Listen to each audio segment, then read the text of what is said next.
Hey everyone, most of you saw my piece on Sabine Hossenfelder a few months ago, followed by another much clearer video after her childish response. Well, her behavior has only gotten worse, prompting yet another installment in this series, so let's get to it.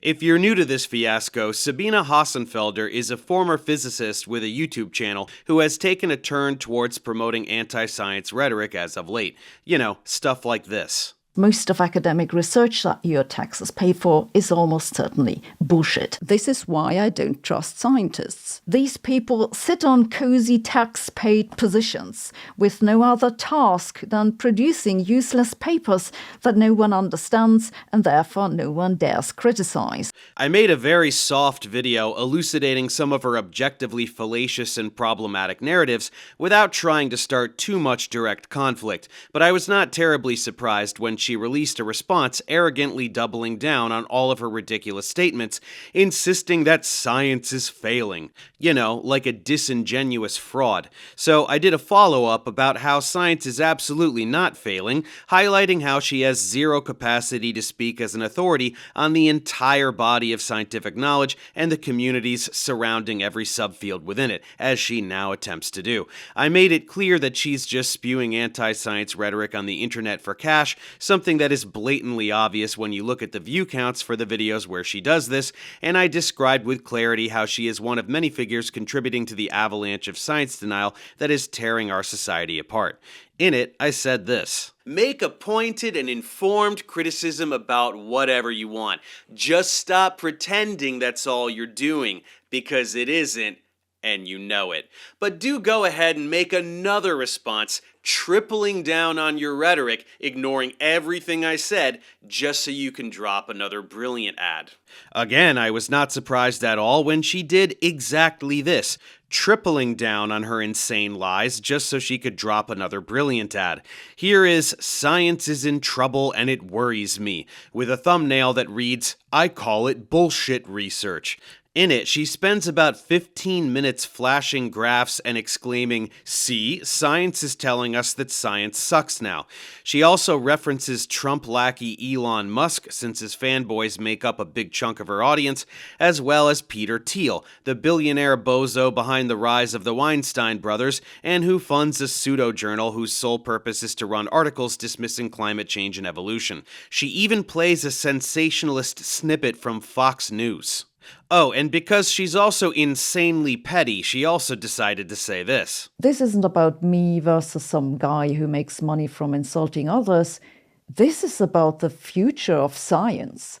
Sabine, that's what you do. You make a living insulting the entire scientific community. I'm the one that promotes and cares about science. I'm the one with a database of over 1,500 tutorials in dozens of different subjects that help millions of students reach their academic and career goals. You make dog shit clickbait content about how scientists shouldn't be trusted. Just wanted to clear that up for the record. But in general, this video is just another Mott and Bailey from Sabine. She got caught saying idiotic, indefensible things like, "most academic research is bullshit," so she retreats to something slightly more defensible, like claims that fewer breakthroughs are being made, or how it's hard to get grants and there is some bureaucracy. After 15 minutes of that, she then turns around and just baselessly claims yet again that most research is bullshit. Most of it is bullshit. The way Sabine talks, it's as though there are only two categories of science: amazing, revolutionary, paradigm-shifting breakthrough, or totally useless bullshit from idiot frauds who are wasting taxpayer money. Nothing in between. This is how the science-illiterate public thinks, and she is deliberately feeding that misconception while posturing as an expert with valuable insight and experience. This back and forth makes it abundantly clear that Sabine has zero interest in good faith discussion. She has only one priority: clicks and cash, and her behavior has only gotten worse in this regard, with persistent attacks on academia and the scientific community in general, leading to a recent video where she reads an alleged email from a physicist that seemingly corroborates everything she's been saying all along. Let's check that one out now. It's called "I was asked to keep this confidential," and the thumbnail says, "Yes, what we created is a bubble." Wow, this sounds juicy, like some real Edward Snowden whistleblowing type stuff. And it must be good because it has about 2.5 million views in a week and a half, much better than the view counts on the other videos put out around the same time.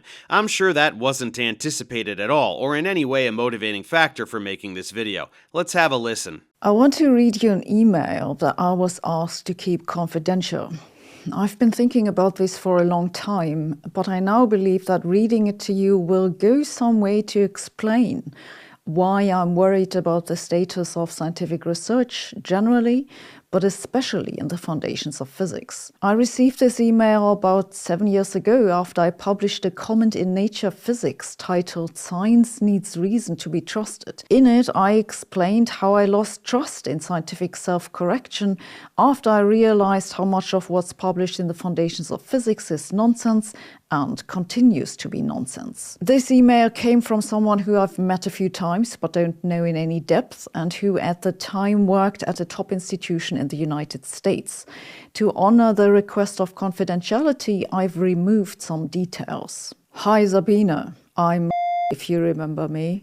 In the interest of keeping things brief, I won't show her reading the full email. I'll just include a series of screenshots so you can read all of the text and you can pause if you need more time. Let's go ahead and do that now and then talk about how ridiculous it is.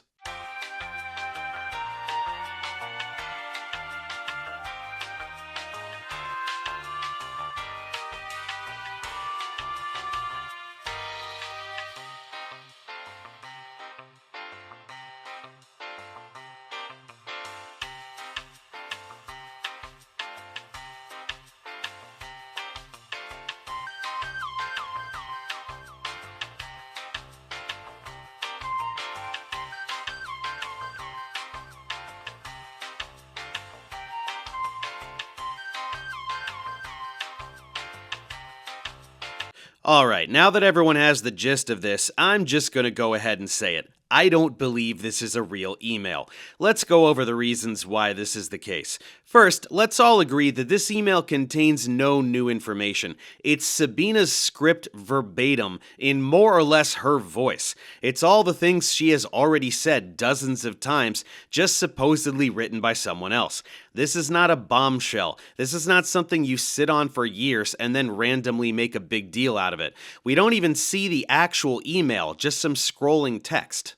Let's check out some particulars. Right off the top, I'm not using my work email. Where do you work? The Pentagon? You think IT is going to read this pointless email to some YouTuber and sound an alarm? Bullshit.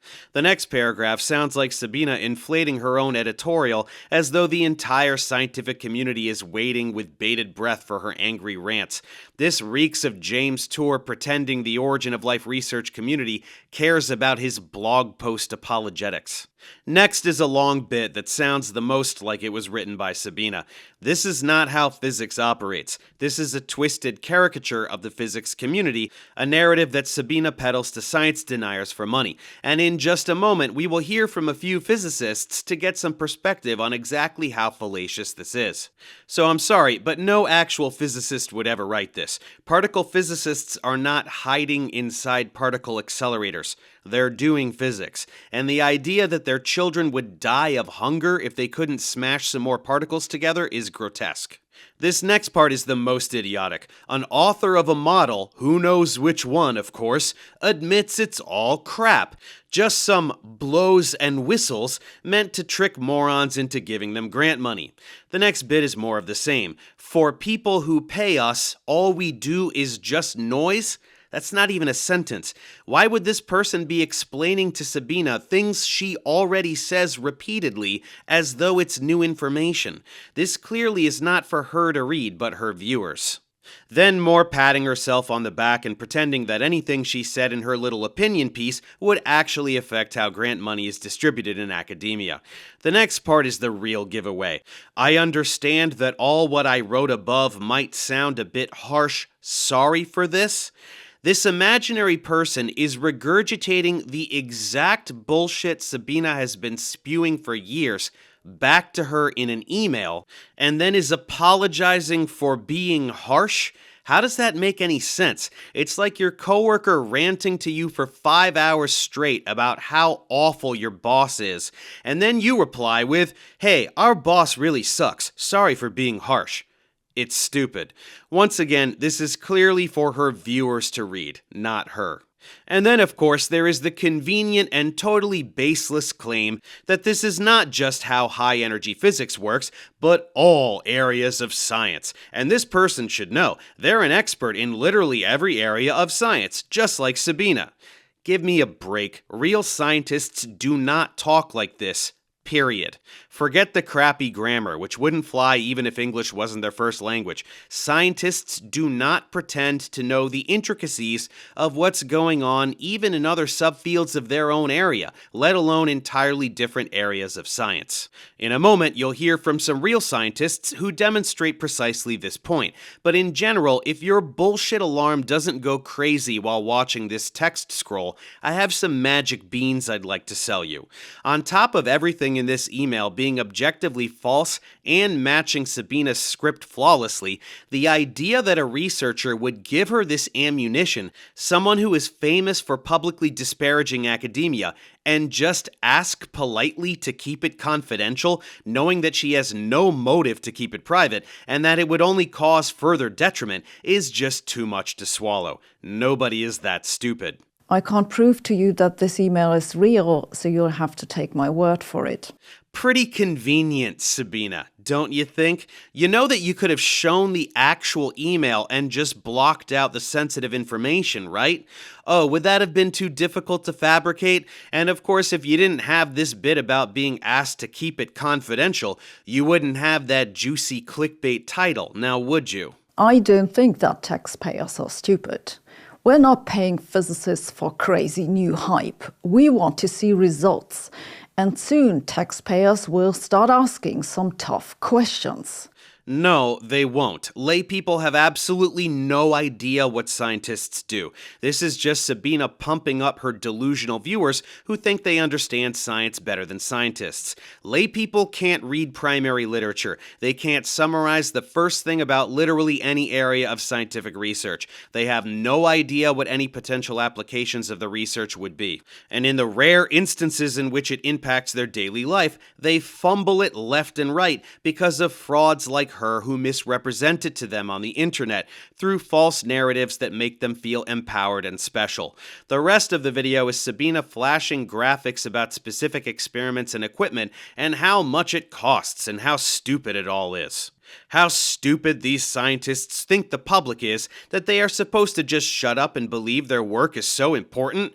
In actuality, Sabine is the one who thinks the public is stupid enough to take her word for it that it's all bullshit, because it's actually her paycheck that depends on this mischaracterization. And then she piles on some fake outrage for dramatic effect. But Jesus, use your brain. Your problem isn't that I'm making noise. Your problem is that you're lying to the people who pay you.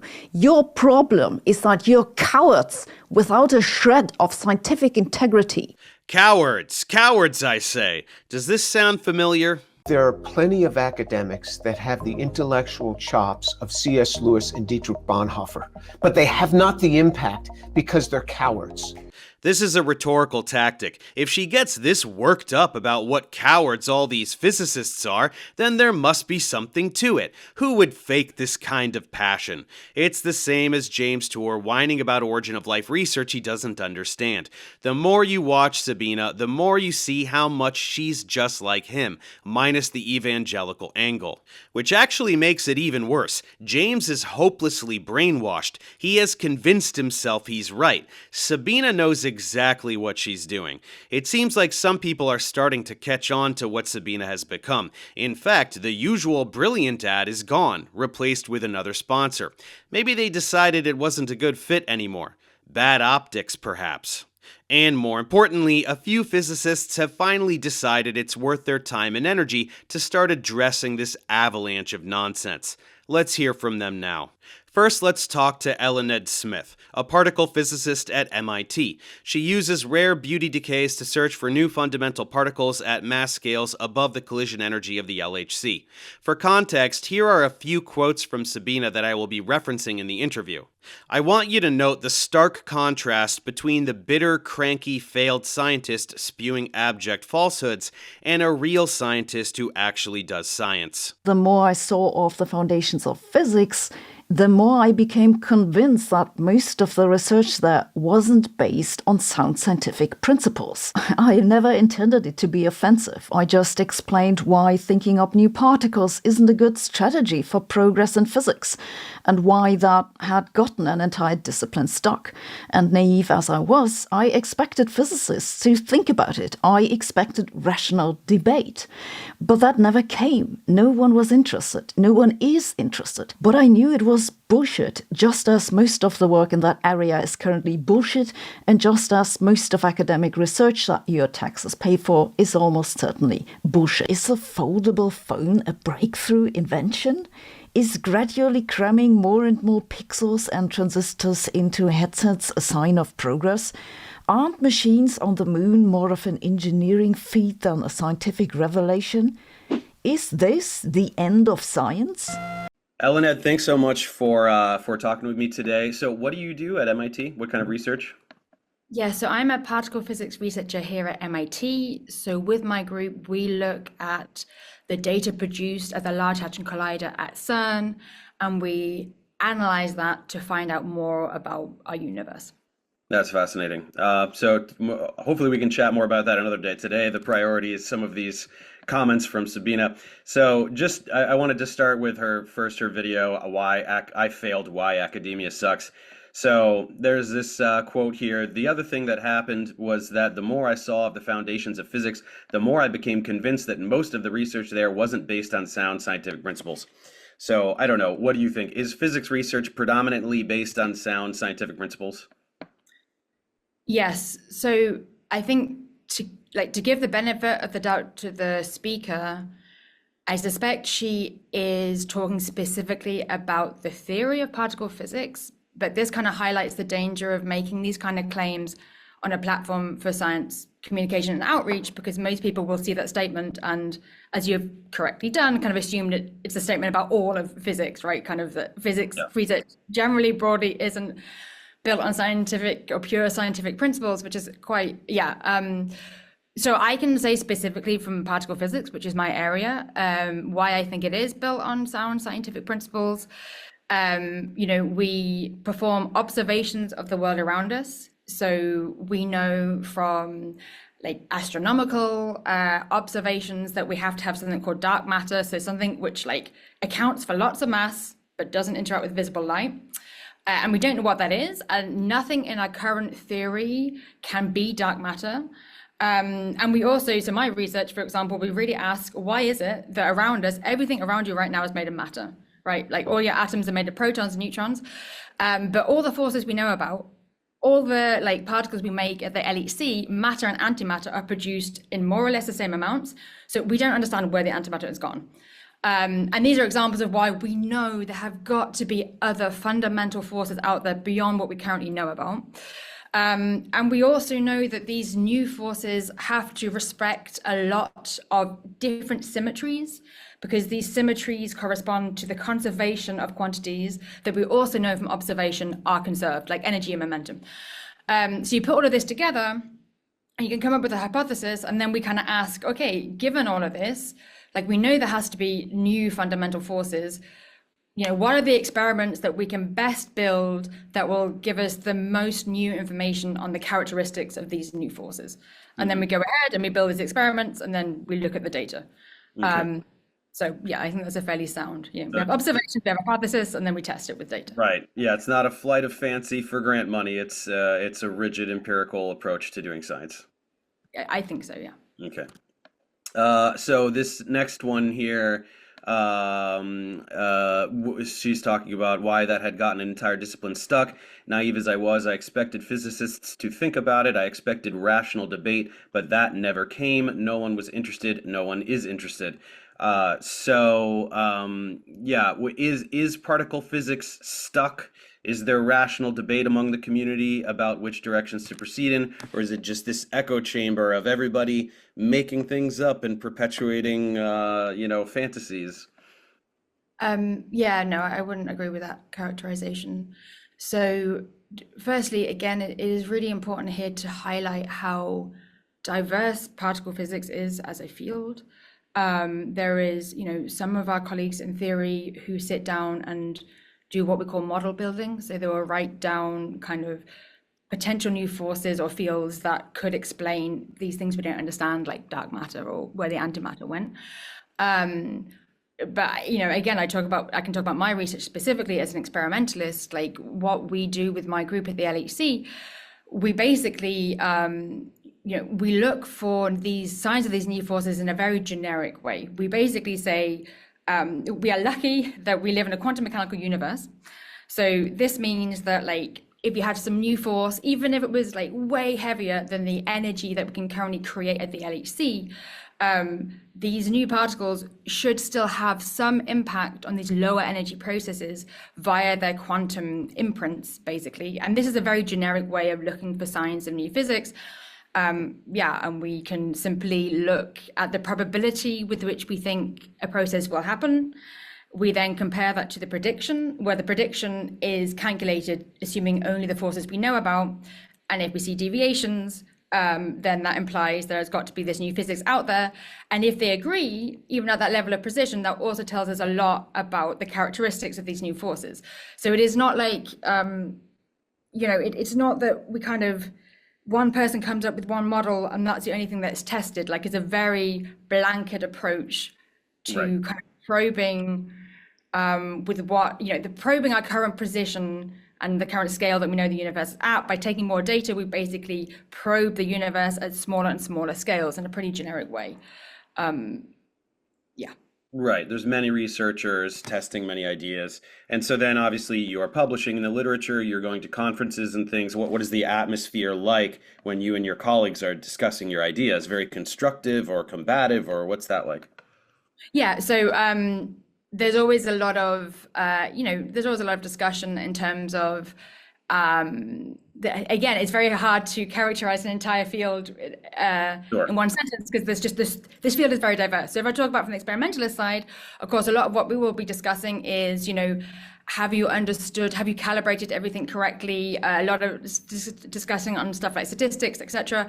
Then you have the interpretation side. So what is the interpretation of what we might have measured? What does that imply for the characteristics of these new forces that people, or these new hypotheses that people might want to come up with? But there is certainly a lot of, debate, and also amongst theorists. I mean, it is clear that everybody understands, well, in my experience, everybody else's papers and are very happy to criticize and discuss them openly. Sure. I absolutely think we still have rational debate. Yeah. So it sounds like far from stuck. You have plenty, a lot of people with plenty of ideas to be tested, and there is healthy, rational debate, just as there is in any other field of science. Yeah, of course. And people really, people have strong opinions because this is their, life's work. And we really try to come together as a field to figure out how we can best pool our resources to tackle these fundamental questions about the universe that ultimately do require really large collaborations amongst tens of thousands of people across the entire world, right? So you have to have a lot of discussion. Yeah, it's the nature of particle physics. It's not botany, unfortunately. Okay, so here's a doozy, but I knew it was bullshit, just as most of the work in that area is currently bullshit, and just as most of academic research that your taxes pay for is almost certainly bullshit. Okay, so is most work in particle physics bullshit, and to your knowledge, is most academic research bullshit, and does this claim offend you? Well, so I don't know what the exact definition of bullshit is here. I will kind of interpret that to mean, I guess, like useless. To put it nicely, yeah. So firstly, I mean, there is plenty of research by like economists out there who just generically look at like how useful every tax dollar spent on academic research is in terms of the returns you get on that, right? And I mean, the different models might come up with a slightly different number, but they all agree that there is significant return on every dollar invested in academic research. So if we're talking just about like, is academic research of use to society, I think, decades of research implies that yes, if you invest in R&D, then you will get a lot of returns on that money, right? So yeah, I don't think it's useless. Particle physics in particular, I think this research, again, if we want to look at like specific tangible practical applications, for example, a good example is, the World Wide Web, which was invented at CERN. And the reason why the World Wide Web was invented at CERN was basically because particle physics is like the data we produce from particle collisions represents one of the most like data intensive processes anywhere in the world. Right. So particle physics has always been really leading edge when it comes to coming up with like data science techniques. And that's why the World Wide Web was invented at CERN, but that also couldn't have been invented without all of the like fundamental curiosity driven research before that in maths and physics, etc. Right. For my group, for example, we do a lot of work on like super fast machine learning algorithms, because again, we have to be able to compress the data that we get, like hundreds of terabits of data a second at a very fast rate so that we can actually store it. We don't have infinite amounts of money, so we have to really compress it before we can store it. So for example, we develop machine learning algorithms that run at like tens of nanoseconds. And these kind of techniques are also like useful for other data intensive fields, right? So we're taking this very literally, not just as should we do science just for the sake of asking questions, but also like as examples of like technological benefits from doing particle physics. I think there's also plenty of examples. Yeah. And it's not even the technology developed to allow you to do your research. Also, you're uncovering a more fundamental understanding of the nature of the universe and of its constituent particles. I mean, the example I always give, speaking about electronics, there was a point in history where J.J. Thomson discovered the electron, and contemporaries or, lay people at the time might say, who cares, right? It's just a bunch of nonsense. Okay, well, it's important for everything we do today in this modern era. No. That's exactly right. And, with the data we continue to take at the LHC, we're basically, the more data we take, the more we can probe the universe at a smaller scale.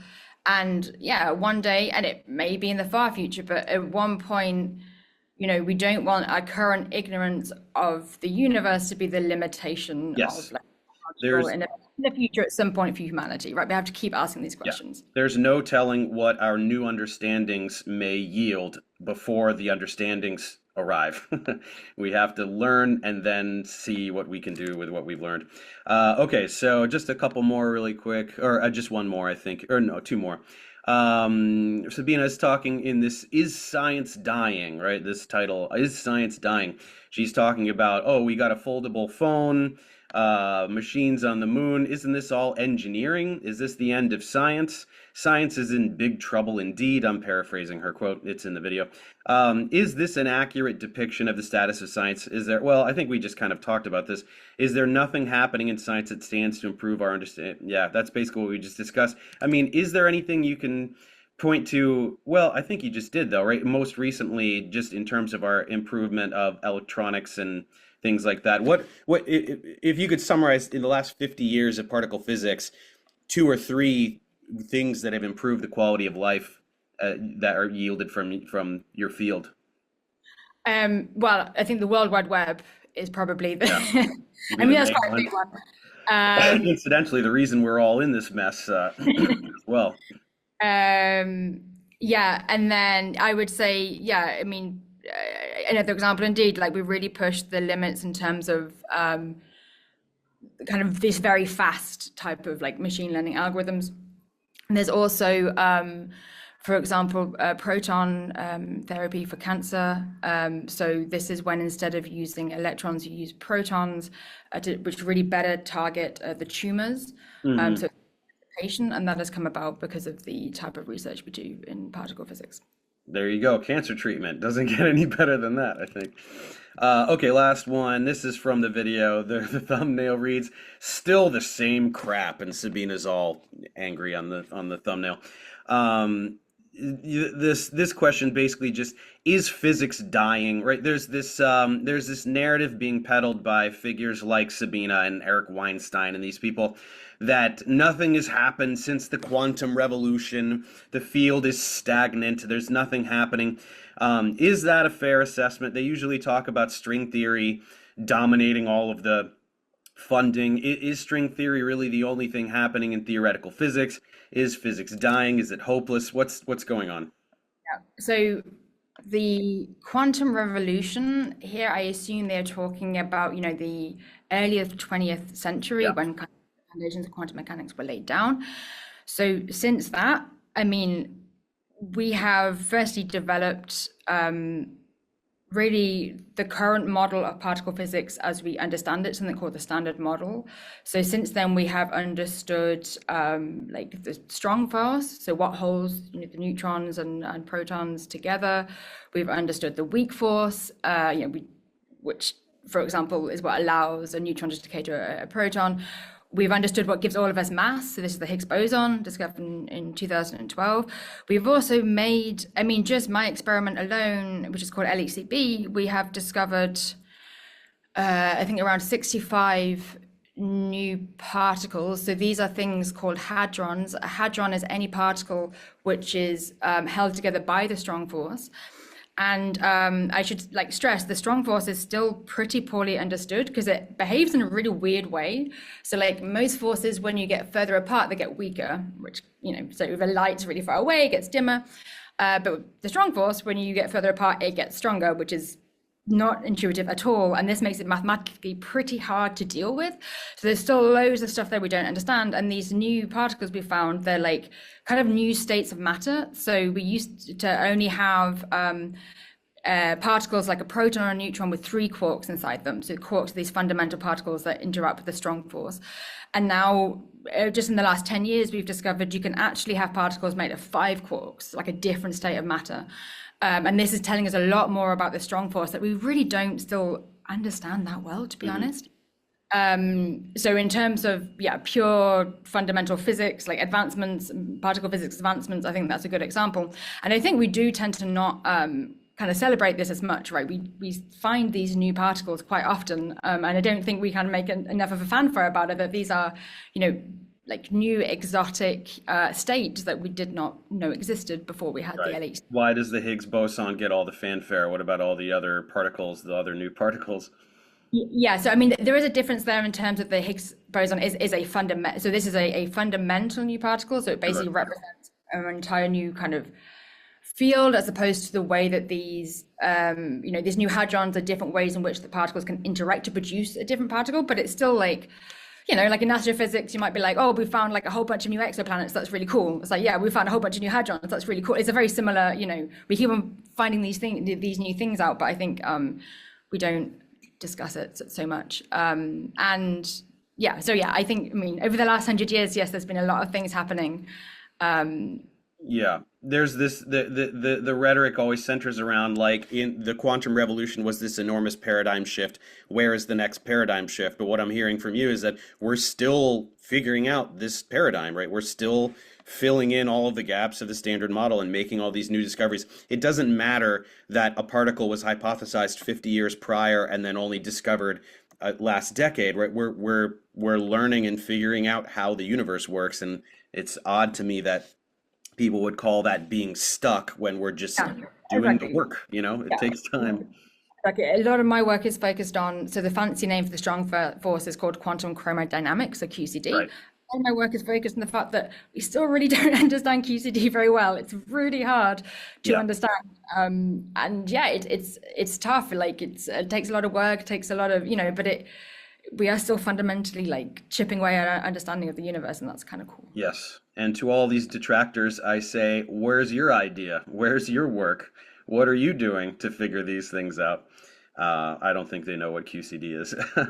Well, Sabina does, but I don't know. Anyway, thank you for that. Yeah, I think that I really am very interested in bringing my viewers the perspective of people who are working in the field, who are putting in the time and the effort, rather than just the naysayers, cashing in on YouTube. So, yeah, thanks very much for your time. Thanks a lot for having me. I appreciate being able to talk to you. Absolutely. Interesting counterpoint, no? Science looks a little bit different from someone who is actually accomplished, no? Let's keep the ball rolling and have a chat with Aram Harrow, another professor of physics at MIT. His research focuses on quantum information and quantum computing. Here are a few more quotes from her for context, followed by some important counterpoint from Aram. What happened instead is that everyone who works on this just repeats arguments that they all know to be wrong to keep the money coming. Because let's be real, these people sit on cozy tax-paid positions with no other task than producing useless papers that no one understands and therefore no one dares criticize. Then, about 10 years ago, I wrote a book about what's going wrong in my own research area, the foundations of physics. But I'm afraid that the problem also befalls other disciplines. It's a failure of science to self-correct. Science is failing. It's failing right in front of our eyes, and no one's doing anything about it. Aram, thanks so much for joining us. We're going to talk a little bit about some of these statements that Sabine has made. Did you initially? I think you had some general comments. Was there something that you had off the top? We can get into it. I think I'm comfortable talking about her general attacks on science and physics categorically. Yeah. Her specific, I think that when she started her online communication career and the content of her book was about things like naturalness, supersymmetry, particle physics. And I'm probably not the best expert for that, but I'm very happy to talk about physics, theoretical physics in general. Yeah. Okay, great. Then, given that her attack has become as broad as imaginable, I think I can respond broadly. Yeah. Yeah. So, starting right off with the first question, she says in her video, "I failed. Why academia sucks." The more she saw the foundations of physics, the more she became convinced that most of the research there wasn't based on sound scientific principles. In your opinion, is physics research predominantly based on sound scientific principles? Yeah. No, it's a very healthy, robust field. Things are falsified all the time. It generates surprises. It works very well. Maybe it's worth maybe it's worth getting into how Sabine started her science communication. I think her book was The Trouble with Physics, which I think attacked a narrow slice of ideas. I think I do have to talk about this actually, Sure. Which could be argued to be less sound. This is slightly outside of my specialty, but I'll tell you my understanding of it. There was a hope in high energy particle physics that something called supersymmetry would hold. And throughout the 20th century, we found a bunch of different particles. They all seemed different. And then kind of like we unified the elements with the periodic table, all these mesons and other weird particles turned out to be unified as collections of quarks and unified in other ways, often using principles of symmetry. So symmetry was this great touchstone, this guiding principle that organized a lot of particle physics. And based on that hope, people hoped that this would further extend to some a hypothetical form of symmetry called supersymmetry. And there were a few things that seemed promising about this. Like this would predict a bunch of new particles, most naturally at the energy scale that the LHC was about to explore, and at a scale that could plausibly account for dark matter, for which there's very strong evidence. And so there was a hope that all these things would come together. And people said, well, you don't have much evidence behind your hope, and you could kind of argue either way about that. And then the LHC pretty much ruled out a lot of the most obvious supersymmetric candidates. There might be still some less justified hope for supersymmetry. I think she had some good arguments about attacking supersymmetry and saying some of the arguments for that might have not been based on sound scientific principles. I think as she's expanded her critique to physics more broadly, she is not so well justified. Physics has been a very successful field. We haven't solved quantum gravity, but there are lots and lots of other areas in which progress has been has been very exciting, and as things have been going well. Sure. And that's just particle physics. That's just the subfield of particle physics, let alone the rest of theoretical physics, which is Right. many other subfields. Yeah. For sure. So speaking of broadening here, I mean, this I Yeah. think is the most inflammatory statement that she made, but I knew it was bullshit, just as most of the work in that area is currently bullshit, and just as most of academic research that your taxes pay for is almost certainly bullshit. So is most work in particle physics bullshit, and to your knowledge, is most academic research in general bullshit? Is this an offensive thing to say? What do you think about that statement? Yeah, it's totally off base. I like to try to understand when someone's wrong, where they coming from, what would lead someone to say something like that. And I guess there's something that maybe I think non-scientists should appreciate about research, which is that most research is not bullshit, but most research is trying to do things that are very hard, and it's trying to do it by making incremental progress. So that's, I think, one thing people should appreciate. The other thing is that we should be doing that. That is the right way to do things. And the way progress works is that if you try 50 things and 49 fail, but one succeeds, then the field makes progress. Right. And so this happens throughout science. People try things that are a little speculative, that probably are going to fail. And if you really said, would you bet your life that this is going to work? You should say no, like it's probably not going to work. But that we should be trying that. And something that happens all the time is sometimes people in Congress will look at some research study and make fun of it. And you can probably make fun of a lot of things, like, why is that doctor just looking at Gila monster poison? Like, obviously, don't get bitten by a Gila monster. What more do you need? Why do we need millions of dollars to tell us this? Mm-hmm. Right? And then you study it and it gives us Ozempic, and these things pay off. So I think you can be cynical and you can say, look, this is probably going to fail. That's probably going to fail. But if you zoom out a little bit, that is what you should be doing as a researcher. You should be trying things that are hard, right? Things where you're uncertain if it's going to succeed. If you knew it was going to succeed, be closer to engineering maybe than science. Yeah, she's perpetuating like a naive layperson or like a legislator, congressperson view of science, which is really unprofessional, I think, for someone like posturing as a researcher and a scientist. Right. Yeah. Not to say that like all research being done is a good idea, but I think another important thing is we don't know in advance always what's going to be a good idea. Correct. Yeah, so I said this in the interview when I was speaking with Eluned, just we don't know what our new understandings are going to bring until that understanding arrives, right? When this new framework develops or new, information comes, then you find application, right? Application can't precede the understanding. Right. Yeah. So to piggyback on that, there's some other these just really hypercritical, not just of research, but of like the framework of academia in general. What happened instead is that everyone who works on this just repeats arguments that they all know to be wrong to keep the money coming, because let's be real, these people sit on cozy tax-paid positions with no other task than producing useless papers that no one understands and therefore no one dares criticize. Are all of you guys over there at MIT inhabiting these cozy tax-paid positions? Are you producing nothing of significance? Are all your papers useless and nobody understands them? Is that an accurate critique? I think I would say not. I think there's been a lot of surprises, a lot of new things that are being found all the time. Again, I think she's generalizing from,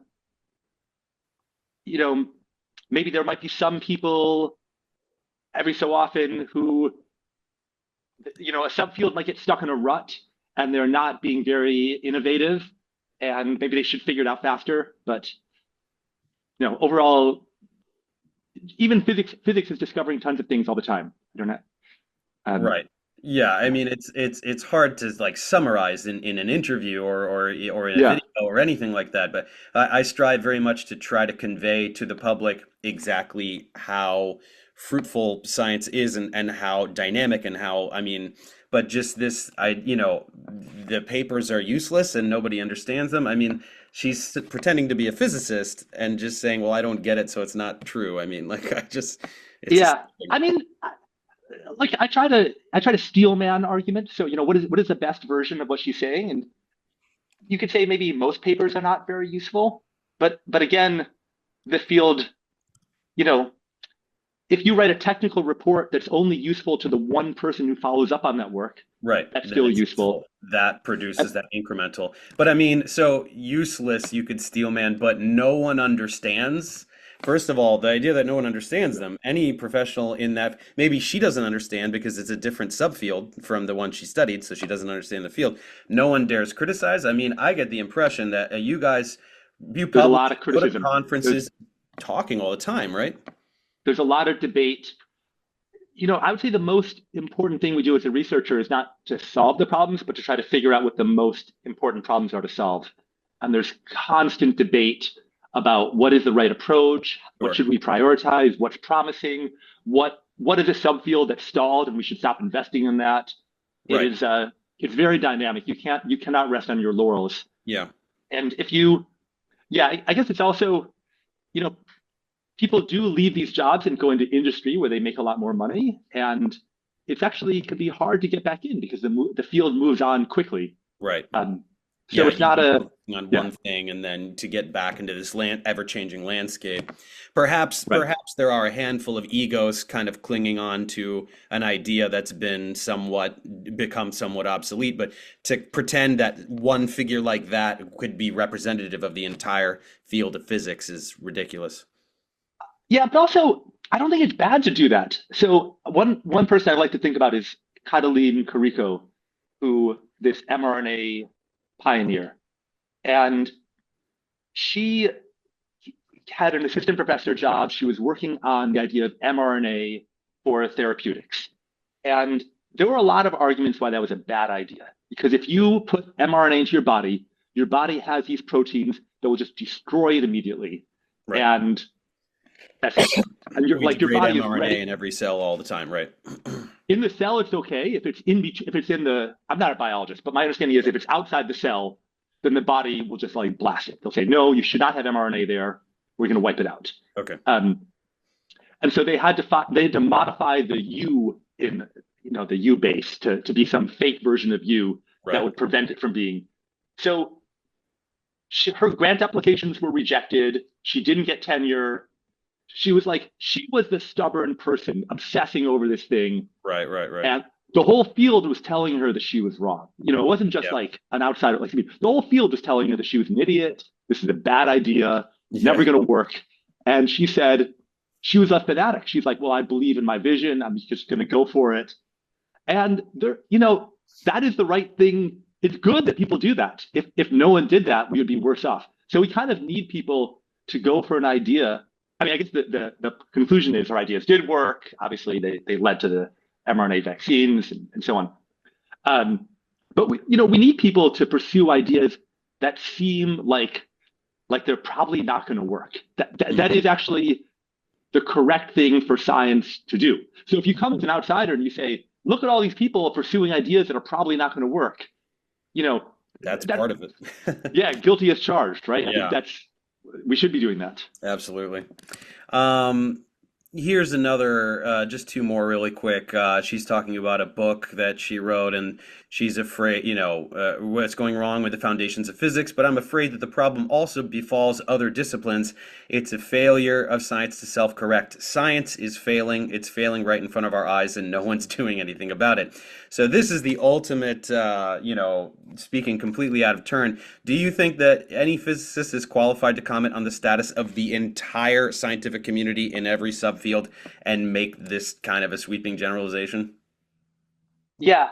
Well, I don't think about being qualified, but I would say, has she given evidence for that? And I think her book was pretty narrow in not even the foundations of all of physics, and not even all of particle physics, but like a particular hope to go beyond the standard model. Good. She had a decent critique of that. Fine. But yeah, I don't think she's given the evidence to generalize beyond it. I think there are people who do study scientific productivity overall. I think that's an very interesting thing to discuss. Sure. But I don't think she's brought enough evidence to really subject to all kinds of different ways of looking at that data contextually and things like that. Right. It's not a simple discussion. No, not at all. As much as she would like to paint it as such. I mean, coming from more of a chemistry, molecular biology background, I'm absolutely fascinated by the incredible breakthroughs that have happened in those fields in this century. So it's just insane, I think, to Yeah, for hear somebody say that with authority, right? And I'm afraid that the problem also befalls other disciplines. Based on what data? What right, are you right, talking about, right? I right. bet it happens in every area of science. Um, Yeah, this is my last question here. So going on the same vein, she's saying this is a systemic problem caused by the way we organize academic research. This means it can happen in other disciplines and probably does happen. This is why I don't trust scientists. What kind of a yeah, leap is this, and do you think this is problematic rhetoric? yeah. I think it is it is jumping a little far without much evidence, um, and yeah, I think we can talk about whether science is working overall. I don't know what she's bringing to the table as a critique. I actually I do want to respond to something you didn't ask, Okay, um, which I think illustrates something interesting. So she talks about in one of her videos, she does talk about a few advances that are not very impressive, like the new iPhone sure. is not much better than the old iPhone, and I think there's actually something kind of deep there, which is the first iPhone was a great advance, right? And Yep. then the subsequent iPhones, each one was kind of less of an advance. And now, it's not so exciting to get a new phone. Like, how could it possibly be better? Like, if it were thinner, like, would that really matter? There's things have kind of saturated there. And that's actually how How science innovation and works, yeah. progress, what's that? That's kind of how it's a good metaphor for scientific progress in a way. Yeah, and technological as well. People would say things like, "Where's my flying car?" Right? And instead we got iPhones. So there's a period when cars were getting better, and then they kind of saturated. And then what progress does not look like cars keep on getting better. It looks like there's something else. There's the internet. And then again, progress doesn't look like the internet gets better and better. There's something else like advances in biology. Hmm. And so that is, I think that's sort of that's sort of what we should expect of scientific progress is that there'll be a subfield where there's initially like huge progress and then it kind of tails off. So Yeah. it could be that particle physics in the 20th century made great progress. We discovered all these new things. And now the low-hanging fruit is gone and it's a little bit harder to make more progress. Yeah. And in fact, the ways we make progress are different. Like at first in particle physics, we made a ton of progress with colliders. And now maybe we make more progress from looking at astrophysics and Right. at cosmology and at neutrinos from reactors and so on. Yeah. So, I think this is another thing to keep in mind. Like when we look at how productive is science, you can see a lot of subfields that are all stalling. Every single subfield could be like, oh, that one's running out of ideas. That one's running out of ideas. Should we be worried? And the answer is if we keep on inventing new subfields and new topics, and the new topics are productive, and they create things that we were never thinking about before, like my own field of quantum computing didn't exist 50 years ago. Hmm. That I think that's how we should think about. That's one of the ways we should think about is science progressing overall. And also because I like to think of like how can you combine like the view of a cynic would say, well, that area is not looking promising, and this subfield is stalling, so maybe all of science is failing. And It that's sort comes of in yeah, waves, and every subfield has waves crashing at different times, right? There are things that are right, booming right now, and things that are. right, It's just Sabina strikes me as someone who in 1895 or 1898 would have said physics is done, nothing is happening, right? that's And right, then that's right. the most incredible 30 years of progress in the history of physics, and it's just such. But the thing that bothers me is that I believe that she knows exactly what she's doing. She knows exactly what her intentions are with this kind of rhetoric, and that's Right. what there is to it.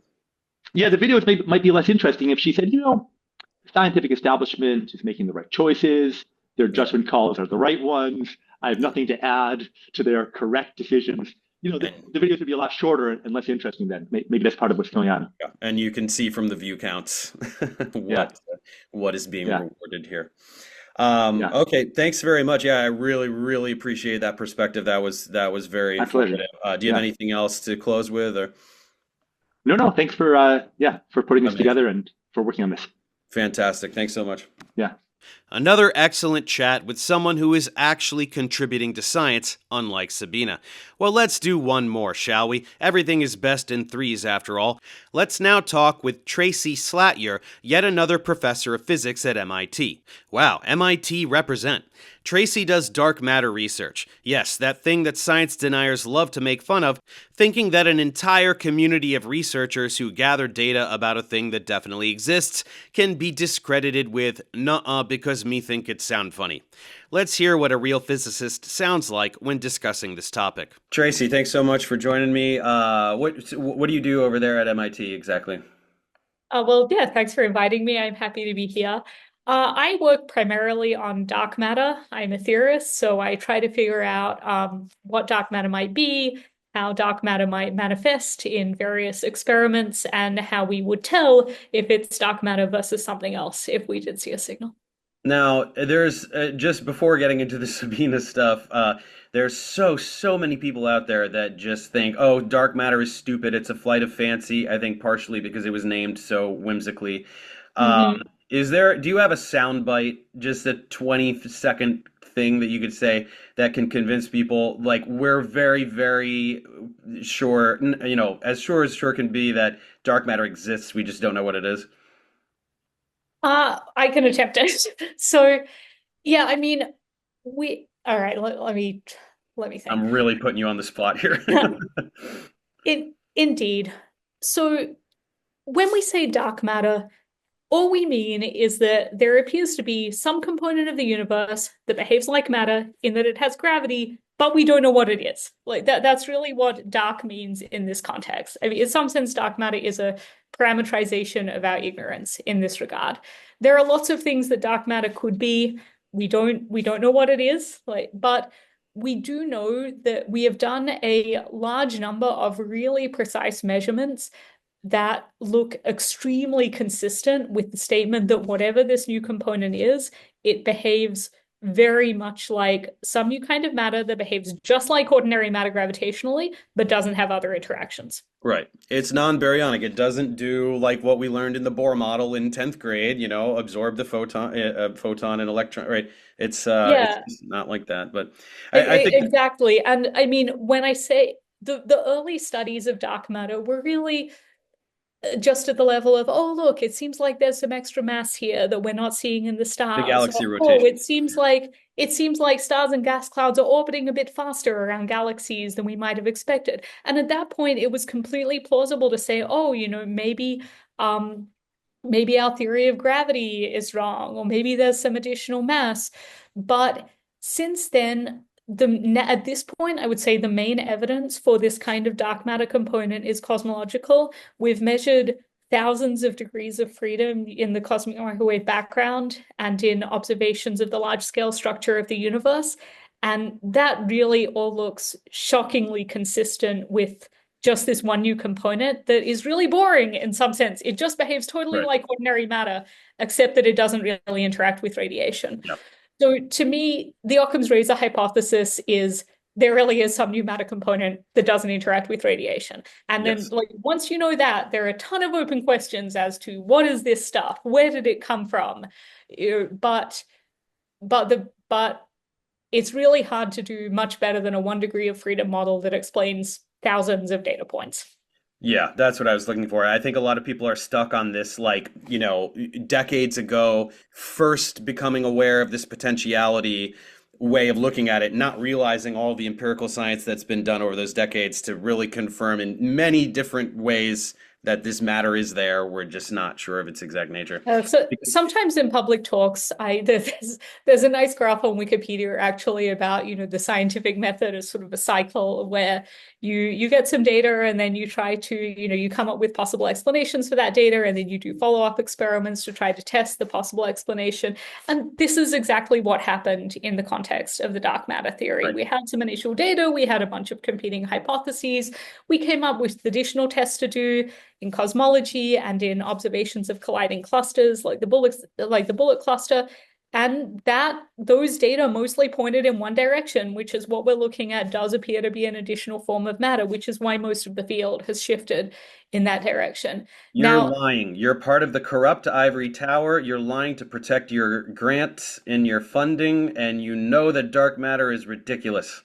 I mean, as a theorist, at some level, I would have been much happier if the results of these experiments were that it looked like some kind of weird modification to gravity, because from a theoretical perspective, a modification to the general theory of relativity in the infrared would be much more surprising and much more startling than just saying, oh, it looks like maybe there's some extra particle that we haven't found yet, right? I mean, it took us quite a long time to find the neutrino. Sure. And the neutrino is part of dark matter. It's a stable particle. They're abundant in our universe. But it took us a while to find them because they interact very weakly. So, I mean, at some level, just saying, oh, yeah, there's some other particle. It's stable, but it doesn't interact very well, so they haven't found it yet. I mean, at some level, that is the most boring explanation. Right? Yeah, but it appears to be universe shattering. Yeah. but it appears to, I mean, at the same time, obviously it's interesting, it's pointing to something beyond the physics that we understand, which is always interesting to me. But I mean, at some point, it's also kind of the most boring explanation. So when people say to me, oh, why do you need something like so exotic, like a new particle like dark matter? I'm like, no, this is the boring explanation. Some kind of fundamental modification of the structure of gravity would at some level be much more interesting. But that's what kills me, and I say this in all my content about dark matter, is that if it wasn't called dark matter, if it was called non-baryonic matter, nobody would care. There are so many new particles that have been theorized over the decades.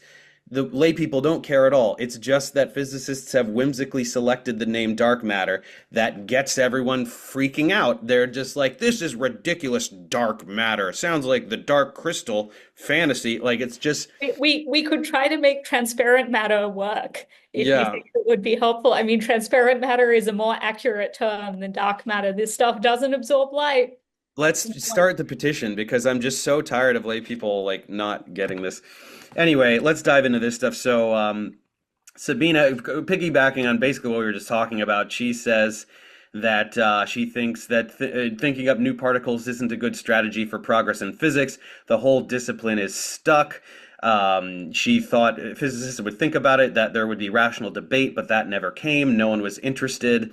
So is particle physics currently stuck? Is there a rational debate among the community about which directions to proceed in?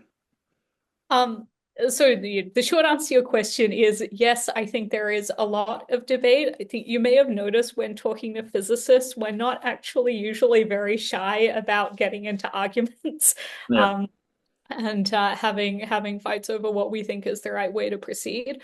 So yeah, I would not say that it's stuck in the sense that we have many ideas for directions to proceed in. But I mean, there is a kernel of truth in this, and that what is true is that we're at a point where there are many possible directions. There's not sort of one obvious single path to follow. We're not in a situation where the whole field is convinced that dark matter is one particular thing, or that there's exactly one right strategy to follow to learn more about physics. And so that's led to a very active ongoing discussion and debate about how best to proceed. And in fact, in the not distant past, we spent 2 whole years between 2020 and 2022 talking about this and having discussions about the path forward as a community in what was called the Snowmass community planning process. And I was involved in so many town halls and grassroots meetings in the context of that process, just with the goal of trying to hear from everybody in the field about what questions they thought were important and what ideas they had for proceeding. And I mean, there were hundreds of pages written in the context of that. So if people are interested in learning about what ideas people have for exploring particle physics into the future, if you go to the physics archive and look for papers that white papers that have snowmass in the title, you will find a lot of them there. There's also a snowmass report that summarizes that community discussion. So, and in some ways, like this is a bit different from where we were maybe 15 years ago. So prior to the discovery of the Higgs boson, we had a pretty solid argument that there had to be some kind of hitherto unknown physics at an energy scale that the Large Hadron Collider was going to be able to test, in the sense that if there wasn't anything new, our standard model of particle physics was not actually internally consistent, right? So like there had to be something. We didn't know what it was. The Higgs boson was a hypothesis for what it was, but like there had to be something going on, or the theory was just going to break down. And that argument was correct. It worked. The new physics was the Higgs boson. So now we're in but now we don't have an argument quite like that in the present day. We know that the standard model is not complete because it doesn't explain dark matter, it doesn't explain dark energy, it doesn't explain even the mass of the neutrinos, for example. But what we don't have is like a guarantee that if we do one specific experiment that everyone agrees on, it will tell us the answer to those things. So that means that we're in a situation, so that lends itself to a situation where there are lots of ideas for what experiments you might do, but there's not a sort of like clear no-lose theorem where like do this experiment and it will definitely tell you the answer to what dark matter is, just because there is such a wide range of possibilities for what it could be. I appreciate that answer because from my perspective on the outside of the field, it appears to me to be the precise opposite of the way Sabine characterizes it, because you working with dark matter, you have many, many candidates for what dark matter could be. Everybody's investigating different things, and that's just dark matter. There's theoretical physicists that are working with pen and paper on quantum field theories. There are astrophysicists that are looking out into the universe and just looking to see what they see. And there's just like, I adore astrophysics and theoretical physics. I don't have too much experience with it, but I'm utterly fascinated by it, and I see all of these people doing all of these different things. And it's certainly possible that 90% of the research won't turn up anything terribly groundbreaking or useful, but it goes so far beyond simple pessimism, but it's just abject dishonesty to paint the field this way. It's just really, it boils my blood, I don't want to call anybody dishonest. I think that, most people in this field who care about this field are really like genuinely trying to find the truth. And anybody who is trying to find the truth about the universe, I welcome input from them. And I think our field generally does welcome that input. Again, we spent a lot of time in snowmass really trying to do a grassroots process. I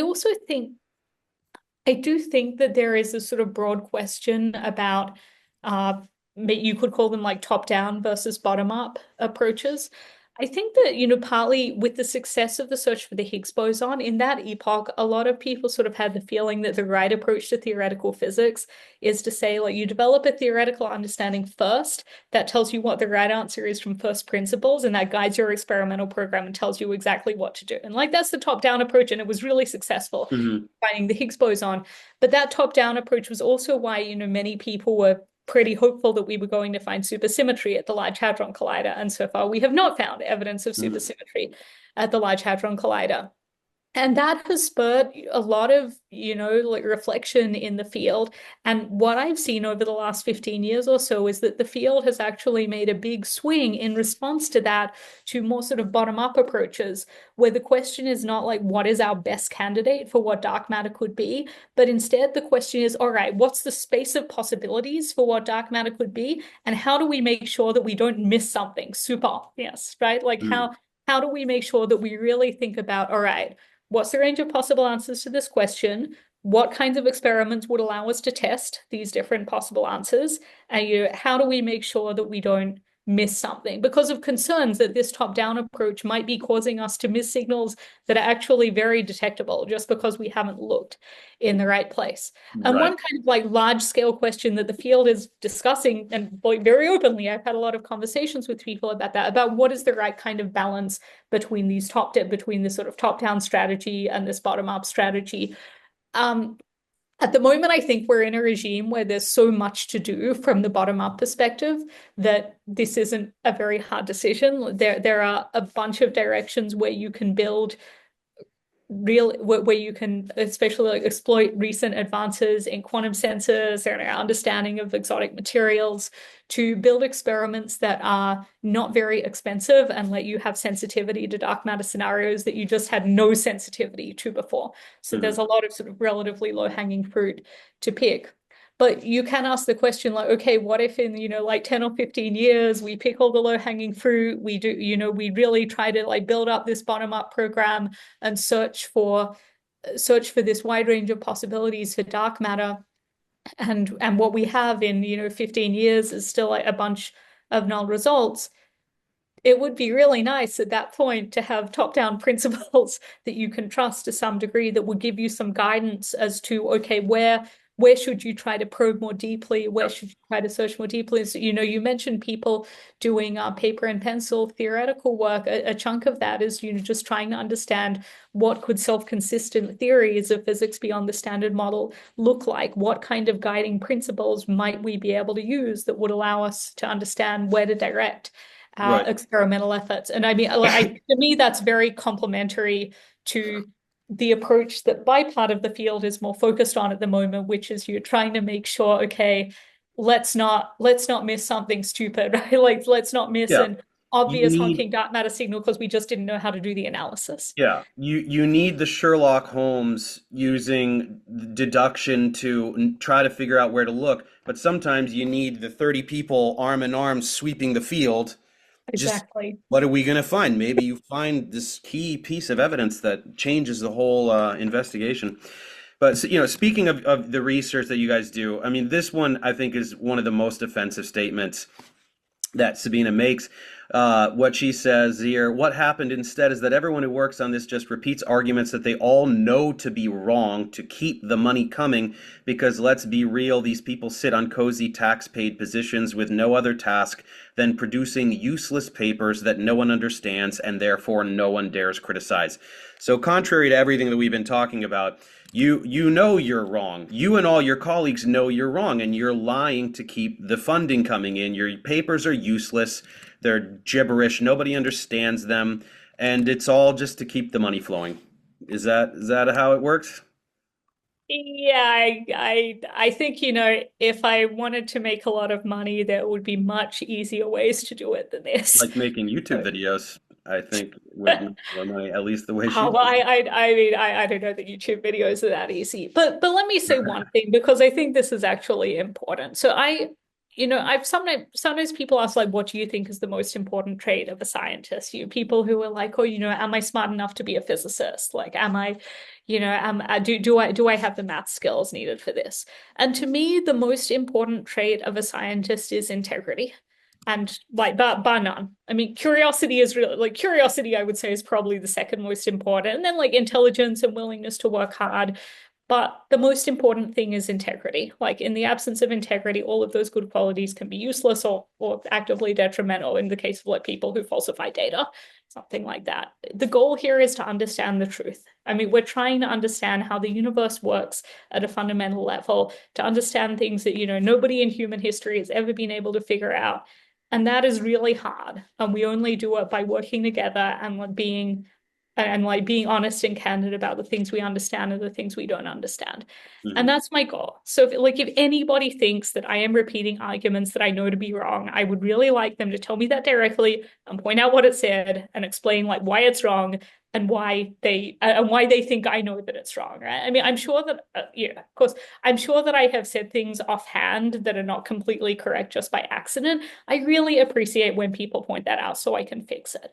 Right. And, like these are I statements, but I do actually feel that this is generally the case in my field and that my colleagues are generally focused on getting the right answer, on getting the truth. I mean, this is what we're motivated by. We want to understand the universe. I mean, and you could say, oh, Tracy, you're being so naive, but I mean, let me tell you a story. So when I was a young PhD student, I was working on one of my first real research projects, and I was trying to reproduce in the literature from a paper that was pretty well known, and I tried to reproduce it and I got a different answer. So I checked it several times, and after checking it several times, I was still not getting the right answer. And one variation of my calculation had gotten the same answer, but I was pretty sure that variation was wrong. So I thought about this for a bit, and then got my nerve together and I emailed the authors to say, hey, I think your paper is wrong. Now, this was a pretty well-known paper.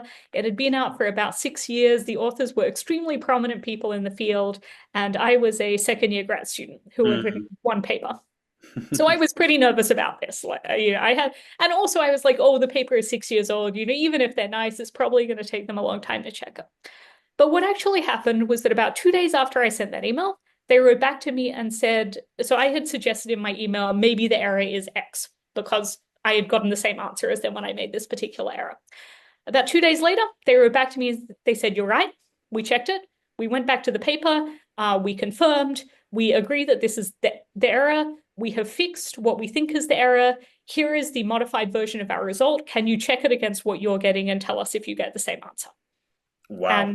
And I checked it and it agreed. And I wrote back to them and said, yes, we're good. And they said, great, we'll correct the paper and acknowledge you. And a day or two later, my advisor called me into his office and said, hey, look at this. And there was an email from the senior person on that paper thanking my advisor for saying, it's great that your student found this error. And is she looking for a job? Wow. So this was a really senior person in the field. This was like a student with no reputation emailing them to say, hey, I think you made a mistake in a kind of prominent paper that lots of people had cited. And his immediate reaction was, great, let's fix the mistake. And this student is great. Maybe I should see if they want a job. Yeah. And to me, that is both an example of how you should handle this situation. It's my example of how I try to handle it when people tell me about problems. And it reflects the fact that, the leaders of our field really do generally want to find the truth. Similarly, if somebody tells me that there's something wrong in one of my papers, my first reaction is first oh, right, I should check that.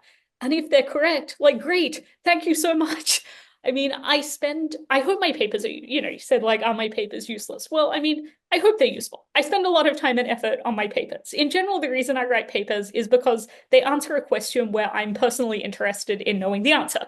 If I was not personally interested in knowing the answer, it would be very hard to motivate myself to do all that work. But like anybody else, I can have bugs in code. I can, there can be some place where I've made a mistake.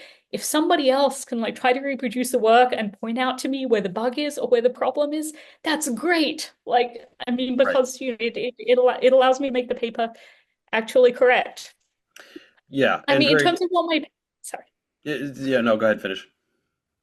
In terms of what my papers do, I've discovered new structures in our galaxy, shining in gamma rays. I built software that lets us predict how dark matter interactions with ordinary matter could have changed the history of the universe, how we would know that it was happening if it was there. I've showed, in recent papers, I've been trying to figure out how to resolve some apparent paradoxes that show up when you try to calculate the rate of certain processes using quantum mechanics. I did all of these because they were questions that I'm interested in. I hope they're interesting to other people as well. I don't feel like I'm entitled to receive funding to answer these questions, but the way the process works is I apply for grants, which are reviewed competitively. I tell the funding agencies what I would like to work on, and sometimes they give me the money, and sometimes they don't. Right. If they do give me the money, then I proceed. And I'm very grateful that the US government and taxpayers have historically felt that it's worthwhile to fund people like me to answer questions like this that are more about figuring out what's going on in our universe and less about practical applications. But yeah, Yes. that's what I think I'm doing. We have a rich history of that, and that status is in jeopardy in this current administration. Just everything you're describing. If it's interesting to you, presumably it's interesting to other people in the field. You clearly understand each other's papers. Otherwise, you could not be correcting each other and agreeing on the corrections. And furthermore, did the avalanche of gratuitous funding cease because the prominent researcher had made an error? No. They acknowledged an error, corrected the paper, and then they continue along with their illustrious career. I really hope that anecdotes such as yours can help serve. I want the public to understand how the scientific community actually operates, not the caricature that demagogues like Sabine put out. I want people to know what you guys do, and I can only I'll say so much since I'm not a scientist. No, I really appreciate it. I'll also say that, I mean, at least in my field, it actually gets you a lot of social status and kudos if you can prove that something is wrong Of that prominent course. people in the field had said was right. This is not this we give a lot of credit to people who demonstrate that a widely held view was in fact Yeah. incorrect. It's the Um, quickest way to get a paper or even a Nobel, right? It's basically. it can be, yeah. Yeah, or a faculty job. And I guess maybe the last thing I'll say is, regarding this cozy taxpayer funded jobs, well, two things. First, that there is a practical reason why governments tend to fund basic research, which is that if you get a lot of smart, motivated people together and ask them to solve difficult problems, the solutions they come up with very often have applications beyond the original questions. I Yes. mean, the reason I'm doing this is because I want to understand the universe, not because of some spin-off technology. But as it turns out, a sort of fairly common trajectory is something like you give me money to figure out a new experimental design for searching for a particular type of dark matter. And my awesome experimentalist colleague looks at this and goes, oh, that's really cool. I'll design a new type of quantum sensor so I can make that design work Yes. better. And then that sensor ends up having applications Better outside physics. computing, better propulsion, better whatever. Um, yeah, what Yeah. lawmakers and all these people, they're just smart enough to know that let the smart people do their science and we get stuff from it. We don't know what it's going to be. Even they don't know what it's going to be yet. Yeah, But we do the science. but That's it the rich tradition that we historically live with. seems to have mostly worked out. Yeah. And the other aspect of this is, where does the funding go when taxpayers give me funding for my research? It's not going to my salary. My salary is being paid by MIT. I mean, I'm Mhm. being taught to teach classes and to run a research group there. Right. Where almost all the funding, so in experiment, the funding can go to actually build the machines that we use to test these hypotheses. But in theory, almost all the funding goes to funding PhD students and funding postdoctoral researchers. Yeah. And those jobs are not particularly cozy. The typical trajectory for a researcher in my field is that you do your undergrad degree. So you finish a very math-heavy, difficult, challenging undergraduate degree.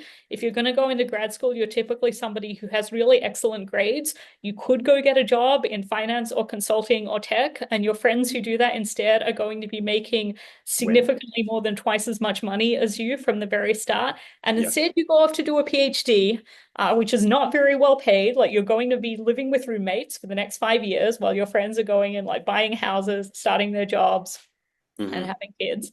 You Yeah. do that for 5 years. Then you graduate with your PhD. Then you do postdoctoral research for at least 3 years. 6 to 9 years are more common. You have to apply for a new job and move to a new city or sometimes a new country every 2 to 3 years. And, like the rate of pay for postdocs is not terrible, but it's also way, way, way less than Yeah. people with comparable And that's another qualifications few years. can Yeah. make in You're in the your private 30s sector. before you're getting even decent wages. When Yeah. again, so I mean, I did my PhD at Harvard. It was a good school. So I'm definitely not complaining about my own situation. Like I love my job. I feel extremely privileged and extremely grateful to the people who support my work for allowing me to do what I do because it's fantastic. But I'm not in this area because I'm motivated by money. Yeah. When I was a grad student in the final year of my PhD at Harvard, like I had my dream postdoc job lined up. I was so happy. I felt so fortunate. My dream postdoc job was at the Institute for Advanced Study, where Einstein also worked. It paid $60,000 a year. Hmm. That whole last year, I was getting emails from consulting and finance firms in New York City who were like, "Come work for us. Starting salary is $200,000 a year plus bonuses." Right. And I remember kind of looking at this and being like, "Oh, on one hand, that's a lot of money, but." But you have these questions that you need answered. I mean, it's the idea to me that you and your colleagues are sitting around popping champagne bottles. Ha ha ha! Those idiots are sending us more money to do absolutely nothing. What a great job we have. I mean, it's just like I can't believe anybody could fall for this kind of characterization. But yeah. Yeah, Anyway, again, like I definitely don't want it to be like I'm complaining about. I mean, I have been super fortunate. I am really, really lucky to be able to work at a place like MIT with the awesome postdocs and students that I work with, and I am very grateful that our community as a whole is willing to fund people like me to explore these questions about how the universe works. And to support the amazing students and postdocs who do a lot of who really do a huge amount of the hands-on research. But like, I mean, this is not the easy pathway, and this is not the pathway that you follow if you're primarily motivated by making money. Correct. Yeah, very true. Well, thank you so much for your perspective, you and your colleagues. I think that, this is only three researchers, but it's enough, and even enough of a diverse perspective from the three of you to I think hopefully help the viewer get a better sense of what's going on with physicists in academia. So thank you very much. And again, well, thanks for doing this, but at the same time, I want to emphasize I do think like there are big questions to be answered about, like what is the appropriate balance between top-down and bottom-up procedures? How do we proceed if we're in an environment where we don't really have like great top-down principles guiding where we should go next? What are the best approaches that we can come up with to try to understand the microphysics of dark matter? Because this is one of the best keys it seems like one of the biggest clues that we have at the moment to what might be there in fundamental physics that we don't yet understand. So, I mean, these are like, I mean, there's nothing wrong with asking these questions, and it's good questions that everybody in my field, I think, is thinking about at the moment. And if you have a better answer than what we've come up with, we want to hear it. Right. Don't just naysay with nothing to contribute. Yeah. And in fact, that's how we've been doing science for quite some time now, at least a century. So, yeah. But, thanks again. Yeah, really appreciate it. Okay, well, thanks, Dave. Thanks for chatting. This is something I really had hoped to drive home with these interviews. These researchers are excited to be investigating the fundamental nature of the universe. They are invigorated by it. The idea that they are motivated exclusively by money, let alone lying to get more money, is the most ludicrous and barbarically offensive notion conceivable. Apart from the blatant projection from Sabine, the money-hungry internet grifter, she really should be profoundly ashamed of this repeated accusation. Fortunately, I think that many scientists are waking up to the seriousness of the situation. For years, I've been trying to get more scientists to speak out against charlatans and generalized science denial, but I would rarely get any traction. With James Tour, everyone I spoke to by email acknowledged what a miserable fraud he is, but I could only get Cronin and Benner to actually show their faces and say something. Nobody else would do it, and given how much James dragged both of their names through the mud, I totally understand why, but we need more researchers to be courageous in this manner. Now under this current administration, with funding for science being slashed in an unprecedented manner, I think everyone in the scientific community finally sees how dire things really are. Hostility towards science and academia among the public, which is actively being molded by internet-based propaganda from well-funded conservative think tanks, as well as isolated bad faith actors like Sabine, has created an environment that is receptive to figures like Trump, who are then voted into office in part based on a platform of science denial, which then has enormous repercussions for scientists. The war on science is very real, and the silver lining of this threat is that I believe more and more researchers will begin speaking out. The internet needs to hear from the people doing the actual work. They need to hear very specifically how Sabine and dozens of others like her maliciously misrepresent them and their research for financial or political gain. At this point, the idea that Sabine is anything but a grifter for cash is absolutely laughable. Her descent down the conservative science denial pipeline is undeniable. Self-censorship is rising, just whining about pronouns and DEI, the quintessential conservative dog whistle. Webb falsifies dark matter prediction and no one cares.